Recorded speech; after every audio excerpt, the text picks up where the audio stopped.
ಸಚೇತನ ಕಾರ್ಯಕ್ರಮ ಪರೀಕ್ಷಾ ಪಟ್ಟಿ ತಯಾರಿಕೆ. ಪರೀಕ್ಷೆ ವೇಳಾಪಟ್ಟಿ ಮಾಡಕಂದ್ರೆ ನಾನೀಗ ಶಿಕ್ಷಕರ ಪಾತ್ರ ವಹಿಸ್ತೇನೆ. ಅಂದ್ರೆ ಕ್ಲಾಸಿಗೆ ಎಷ್ಟು ಸಬ್ಜೆಕ್ಟ್ ಎಷ್ಟು ವಿಷಯಗಳದಾವ ಅಂತ ಫಸ್ಟ್ ನೋಡ್ಕೋಬೇಕು.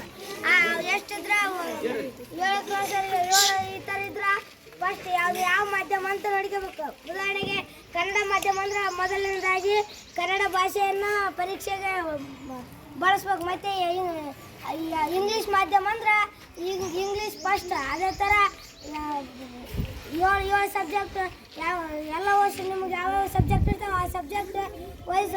ಕನ್ನಡ ಮಾಧ್ಯಮ ಅಂದ್ರೆ ಕನ್ನಡ, ಇಂಗ್ಲೀಷು, ಪ್ರಥಮ ಭಾಷೆ ಕನ್ನಡ ಮತ್ತು ಇಂಗ್ಲೀಷ್ ಸಬ್ಜೆಕ್ಟ್ನಾಗ ಫಸ್ಟ್ ಇಂಗ್ಲೀಷು. ಅದೇ ಥರ ವೇಳಾಪಟ್ಟಿ ತಯಾರಿಸ್ಬೇಕು. ಅದಕ್ಕೆ ಮತ್ತು ಮೂಲ ಏನು ದಿನಾಂಕ, ಯಾವ ವಾರ, ಎಷ್ಟು ಗಂಟೆ ಎಲ್ಲವನ್ನು ತಯಾರಿಸ್ಬೇಕು. ಮತ್ತು ಹೆಂಗೆ ಬೇಕು ಹಂಗೆ ಬರೋದಲ್ಲ. ಇಷ್ಟು ಗಂಟೆ ಇಷ್ಟು ದಿನ, ಮತ್ತು ರವಿವಾರ ಮಾಡೋಂಗಿಲ್ಲ, ಸೋಮವಾರ ಮಧ್ಯಾಹ್ನಕ್ಕೆ ಮುಗಿಸ್ಬೇಕು. ಇಷ್ಟ ಅಂತ ಇರುತ್ತೆ. ಇದು ಧನ್ಯವಾದ. ಕನ್ನಡ, ಇಂಗ್ಲೀಷ್, ಗಣಿತ, ವಿಜ್ಞಾನ, ಸಮಾಜ ವಿಜ್ಞಾನ ನಂತರ 2-3 ಮಕ್ಕಳನ್ನು ಕರೆದು ಯಾವ ವಿಷಯ ಯಾವ ದಿನ ಇರಬೇಕು ಎಂದು ಹೇಳಿ ಬೋರ್ಡ್ ಮೇಲೆ ಬರೆಯುವುದು. ಸಚೇತನ ಕಾರ್ಯಕ್ರಮ ವಿಷಯ ಪರೀಕ್ಷಾ ವೇಳಾಪಟ್ಟಿ ತಯಾರಿಕೆ. 10 ನಿಮಿಷದ ಸಚೇತನ ಚಟುವಟಿಕೆ. 5ನೇ ತರಗತಿ. ಉದ್ದೇಶ: ಮಕ್ಕಳು ಪರೀಕ್ಷಾ ವೇಳಾಪಟ್ಟಿ ಹೇಗೆ ತಯಾರಿಸಬೇಕು ಎಂಬುದನ್ನು ತಿಳಿದುಕೊಳ್ಳುವುದು. ಚಟುವಟಿಕೆ ಕ್ರಮ: ಪರಿಚಯ.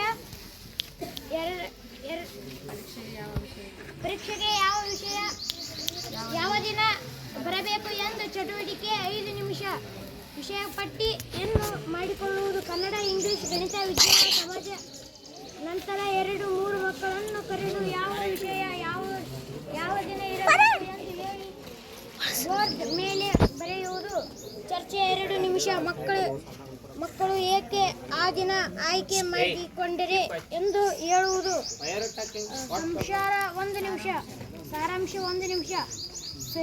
ಸರಿಯಾದ ಪರೀಕ್ಷಾ ವೇಳಾಪಟ್ಟಿಯ ಉದಾಹರಣೆಯನ್ನು ನೋಡಿಕೊಳ್ಳಬೇಕು. ಉದಾಹರಣೆ: ಸೋಮವಾರ ಕನ್ನಡ, ಮಂಗಳವಾರ ಇಂಗ್ಲೀಷ್, ಬುಧವಾರ ಗಣಿತ, ಗುರುವಾರ ಸಮಾಜ ವಿಜ್ಞಾನ, ಶುಕ್ರವಾರ ವಿಜ್ಞಾನ. ಫಲಿತಾಂಶ: ಮಕ್ಕಳು ಪರೀಕ್ಷೆಯ ವೇಳಾಪಟ್ಟಿ ತಯಾರಿಸುವುದು. ಧನ್ಯವಾದಗಳು.